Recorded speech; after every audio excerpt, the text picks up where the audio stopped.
Gotcha. Right here. Yeah, just yeah. We want the hard work in the shot. Thank you. Appreciate y'all. Okay. There. Let's get you. Yeah. Look, let me thank everyone for being here. Let me make a few comments, and then I'm going to turn it over to Chief Fenner.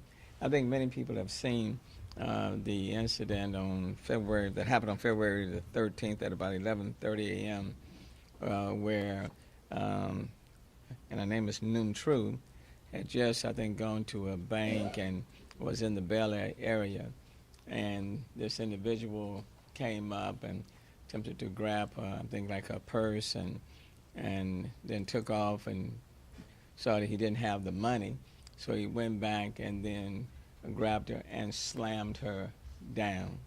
In fact, when I saw it, just made me, mad as hell.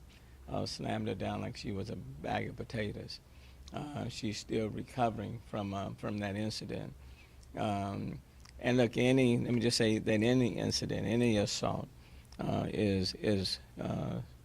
shouldn't be tolerated.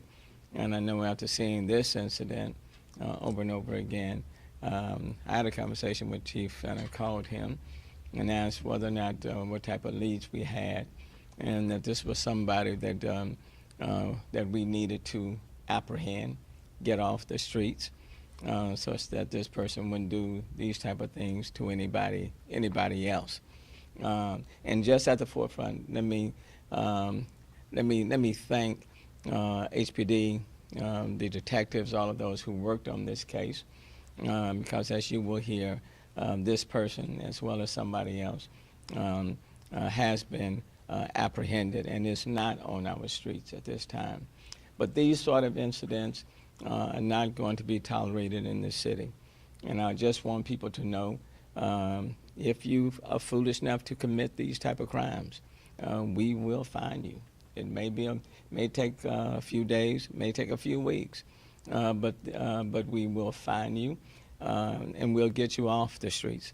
And then I will trust the other parts of our system, criminal justice system, to make sure that they remain off the streets so that it doesn't happen to somebody else. So I want to thank Chief Fenner. I want to thank the men and women, all of the detectives who worked on this case. But I can tell you that the person who committed this particular crime on Noom True have been apprehended, and we'll continue to work with her and her family as she recovers from an injury that should not have occurred. So, Chief, let me turn over to you. Thank you, Mayor. Just want to say good afternoon to everybody, and the mayor hit on some key points. And one point I want to stress again: this type of violence will not be tolerated in our city. It is just senseless. And when you have a male commits a crime against anybody, but using our female citizens and committing a robbery, and it results in the injury of Miss True.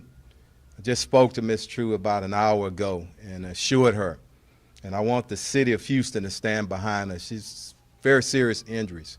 The recovery is very long, and I want her to know the love of our agency, but also our great citizens in this city. We need to simply stand behind her. I know that we have our victims assistance division here up under Commander Harris. And I want to thank them for what they do, not only in this case, for all other cases, but I understand that the family has put up a GoFundMe fund, and I ask that anybody, this is going to be a very long recovery. I won't talk too much about the investigation, the details, because I want the investigators, and I want to thank them, even our support team, for the great work that they do under the leadership of Commander Christy Smith. I want to thank her and that entire team, our South Robbery Division, our Central Robbery Division, and specifically the investigators on this case. And you'll hear from Detective Fontenot, but Detective Fontenot and Wynn, great work on this. Also, our West Side Crime Suppression Team, everybody working together. And this is what you'll see, not only from our agency, but from all law enforcement. When people decide to commit violent crimes on our citizens, we will stand up together and we'll get them in custody. And I want the entire system, and I'm speaking of everybody, the entire criminal justice system, to understand when crimes like this happen, they need to be treated just as harshly as that crime was. And I just want that to happen. But Commander Garcia is going to translate for us after the detectives come up, and then we'll open up for some questions. But I really want to thank everybody, the entire team, for getting these two individuals in custody. Thank you. Thank you, Mayor. Thank you, Chief. My name is Tyrus Fontenot. First name Tyrus, T-Y-R-U-S. Last name Fontenot, F-O-N-T-E-N-O-T. I'm a robbery detective with the West Side Robbery Division. And just want to give you just quick details about the incident regarding the two individuals that you see before here. On the day before Valentine's Day, February 13th, our victim went to the Bank of America to make a withdrawal. After leaving the bank, she went to a local business around about the 9800 block of Bel Air, where she was followed by the two individuals that you see before yourself here. Once she was followed to that location, our male suspect here exited the vehicle driven by Miss Woods here, and assaulted the victim, first by trying to take her personal wallet, but eventually once he learned that he didn't have the money that she withdrew from the bank, he went back and assaulted her again by picking her up, slamming her down onto the concrete, causing severe injuries to our complainant. From there, the individual, male suspect, ran back to the waiting vehicle, and they left the location. We were notified, police officers were dispatched, medical services were rendered to our victim. She had some serious injuries. She was even unconscious for a while. And once she was transported to the hospital, the Houston Police Department and Robbery Division immediately start working on that case. We had a detective to immediately go out to that location and search for additional surveillance video, which was key to solving this crime. We were able to obtain the license plate of that vehicle, and with the help of our West Side Divisional Gang Unit and others, we were able to eventually locate that vehicle, in which Miss Woods was the driver of the vehicle. She matched the description that we were able to see in the surveillance, and so she was detained for a traffic violation, interviewed, where she confessed to taking part in the crime. She also implicated the co-defendant or the co-actor in this particular crime. We were able to get information regarding his identity. We were also able to get him identified as being the person with Miss Woods, where we immediately learned that our other detective, Blair, who's also with the Robbery Division, was currently working on a warrant to file on him in a separate case, an aggravated assault case. From there, we located our West Side Divisional Gang units, located our Mr. Harold there, and was able to apprehend him on that warrant where we brought him in for an interview where he too confessed to being a part in the crime. And so both of them were able to be taken into custody. Ms. Woods was charged with aggravated robbery, serious bodily injury, and Mr. Harold was charged with aggravated robbery, serious bodily injury, and also aggravated assault on a separate case. Thank you very much. And before I bring up our commander for translation, a lot of times our public asks, what's going on behind the scenes? You hear what's going on behind the scene, but this is not just this case. Hundreds of cases in our city. And I also want to say we might still be outstanding on some other cases, but we don't sleep here at HPD. It's a 24/7 operation, 365 days a year, and we'll keep pushing forward to get these violent offenders off our streets, okay? Commander. Thank you, Chief. el 13 de febrero a las 11:30 de la mañana en la cuadra 9800 de la Bel Air. Nuestra víctima, la señora Trong, fue robada y fue agredida violentamente. Ella había ido anteriormente a un banco, obtuvo dinero. Cuando llegó a este segundo lugar, la habían seguido dos individuos que tenemos aquí las fotos. La mujer iba manejando el carro, el hombre fue el que la asaltó y la robó. Desgraciadamente ella sufrió varias heridas serias y ahorita está en el hospital tratando de recuperarse. Gracias a los esfuerzos de los detectives de la División de Robo, que están aquí a mi derecha, el detective Fontenot y la detective Wen, tomaron este caso seriamente, obtuvieron evidencia y video de seguridad del área y encontraron a estos individuos. Los dos han confesado a este crimen y también hay cargos sobre el hombre individuo, que el criminal que también tiene otros, le van a levantar otros cargos de otros crímenes que ha cometido de este tipo, muy serios. Tenemos aquí a la División de Servicios a Víctimas, que también van a ayudar a esta familia. Sabemos que esta familia está pasando por un momento difícil y estamos seguros que tanto nosotros como parte del gobierno municipal, pero la comunidad en general va a ayudar a esta familia. Muchas gracias. Thank you.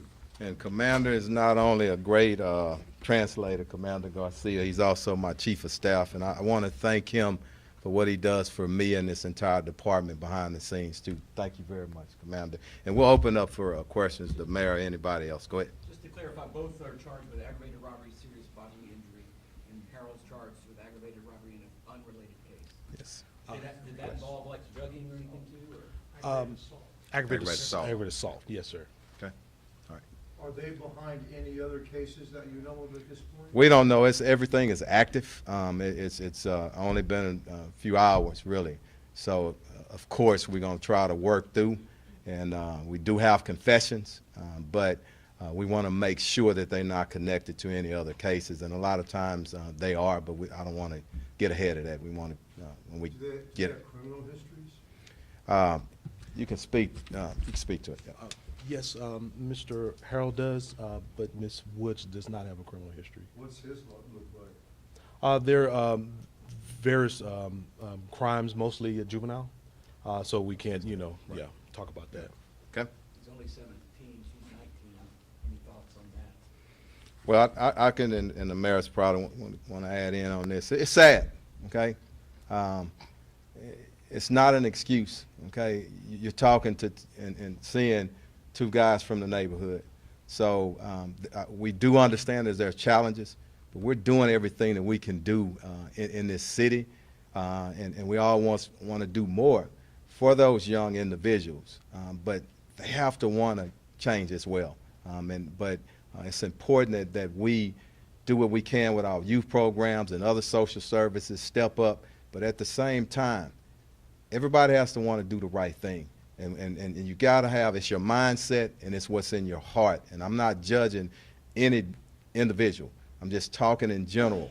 You have to want to change. You have to want to do better. And I can tell you in this city, if you decide to do that, and I talk about it all the time, a hand up, not a handout. A handout leaves you right where you are. It feeds you just for that second.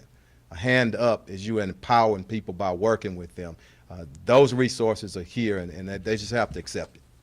Did they say in their confession why, or did they show any kind of remorse? Yeah, we're not going to go into the D because it's still active, Randy, and we'll get that out when it's appropriate, but it's still active right now. And I'm, as the chief, as our public, I'm curious. Why? Why? Okay, Mayor? You know, we've said before that in large part our numbers are driven by that age group, 16 to 24, 16 to 26. They fall within that age group. But what people have to understand is that there is no such thing as a free crime. You don't have a free assault or going and committing some crime against other people. There are consequences. And people need to understand that. I don't care how young you may be. I don't care how old you may be. And do not assume that you can commit a crime and get away with it. I mean, people are working, as the chief said, 7 days a week, 24 hours a day, to find out who's committing these crimes and to get you off the street. And I just want people to know, don't assume that you can go and slam some person down and you're going to get away with it. Don't assume that. To the contrary, you need to assume that people are not going to stop until you're found. And that's what happened. That's what happened here. Either somebody is looking at you committing a crime, or there's some camera or cameras looking at you, or there's some license plate reader that's looking at the car, but you are going to be found. Now, having said that, what I would say to any person out there, especially a young person, we do want to help you, but at the same time, there are no excuses. And it is important for the criminal justice system to work collaboratively in order to make sure that people are not committing crime after crime after crime, okay? But we are not going to stop until we find you, and that's what happened in this particular case. Unfortunately, the person who he assaulted is recovering from some serious injuries, and she was the breadwinner for that family, and she has children. So I do hope that the city will step up. I do hope people will go to that GoFund account and will assist this family, because you now have a mom who's down and you have children who were and are dependent on their mom. And it was caused by these individuals. And there are consequences. Any other questions? The male suspect's other case, was the victim in that other case random, similar We- circumstances? It appears that way, but again, Michael, we want to just wait until we verify that, but same method of operation as we say in police work. Yeah, it's great. Yes, sir. Yeah, all right. His name is Jugging because they have, it's got a nickname. It's Yeah. everything. Any brief advice to people like you covered many? Absolutely. I was sharing with the mayor, and I went to the bank myself in a transaction just yesterday, and I was in communication with the bank tellers and management. When you can, get a cashier's check or whatnot. Don't leave out of there with cash. And also, if you do, and even if you don't, because suspects can think you have something, you don't have anything, and you're still at danger. Just be aware of your surroundings. Once you leave there, if you think somebody's following you, everybody should know where the nearest police station is. You know, if somebody's following you, get on the phone. First of all, call 911, tell them, hey, somebody's following you, but be aware of your surroundings and don't put yourself at an added risk. If you don't have to go in, do your transactions online as much as you can, but you leave that bank, just be aware of your surroundings, okay? Get to your car, and when you get out of that car, look around, circle around the parking lot just a little bit, but want to get that out, and I'm gonna need our great media team, which y'all always do, and I commend y'all all the time in this city. Help us with that message, and we'll do some more PR work on it, just to make sure that we harden ourselves as targets, everybody in our city, and we never blame victims. I'm not doing that. I'm just saying, as a city, I want us to be hardened against possible robberies or an attack, okay? All right? Anything else? You have one more? You good? I'll ask. Okay. Going to the bank is not something unusual for someone to do. No. It's like an everyday errand, right? We have seen the Gringos restaurants are now not accepting cash because there's a handful of people in our city who are terrorizing the rest of us and preventing us from being able to do everyday tasks or run a business like we want to. What do you say in response? Look, it's frustrating, but I don't look at and you hit it. That's why I love our media. Y'all smart, okay? Small number. And what we have to do is concentrate, and what we've been doing, all of us, not just the police, the citizens, but our entire criminal justice system. When you swing that bat and you swing it hard, on those individuals that need to be hit with the full arm and full force of the criminal justice system, they hear us. And that's what we got to stand together on, everybody, you know, and that's what I'm excited about going forward as we move away. We still have a backlog, let me say that. But as the wheels turn and they start turning more, that's what I want us to concentrate on, but not just the criminal justice system. Everybody in our city and everybody that's involved. And you're going to continue to see those numbers go down, and we're going to continue to be the great city that we are. And I believe that with my heart. Mayor? Let me see. But let me just say, there was a time when we were growing up, you didn't lock your doors either. I remember growing up, my mom never locked the doors. In fact, we would leave the house, and my mom would say, when you get off the bus, just go in the house, the door is open. The door, there's no lock. I didn't lock the door. That was then. This is now. These are different times, okay? So, and we have to recognize that. Things are just a little bit more toxic now on all levels. They're just a little bit more toxic now. And when we recognize that, then we have to adjust our behavior accordingly. And that's what's happening here. And so it doesn't necessarily mean that things are more dangerous in many ways. I mean, we can say to you all day long, you know, the number of violent crimes are down in the city. The number of homicides down in the city. But if you are a victim, you know, it doesn't matter. You are a victim. And the numbers of violent crime in the city are down from a year ago or 2 years ago. But say that to Ms. Noon-True. Okay, for her, she was that victim. So these are different times. There was a point in time, for example, that the atmosphere was not as toxic politically. You know, but that was then, this is now. So we have to find ways as much as we can to kind of get back to those moments. But in the meantime, let's just be very careful. And so what I would say to people, be careful when you go to the bank. And I think that's all, you know, that's everyone. But it's unfortunate. Last, I just want to thank our team again, and it's important. And I want them included in our press conferences. And as the mayor and I talk, make sure y'all get a shot of their faces because they're away from their families a lot. And I want their families to see how proud the mayor and the chief and our citizens are of the great work that they do every day. So thank y'all very much, okay? All right. Thank y'all. All right. Appreciate it. Great work. Yes, sir. Good job, sir. Thanks, man. Good job. Thank you. Amanda. Proud of you. Thanks very much. Okay, sir. All right. Thank you very much. Thank you, Mayor. No, thank you. Thank y'all, okay. Thank you.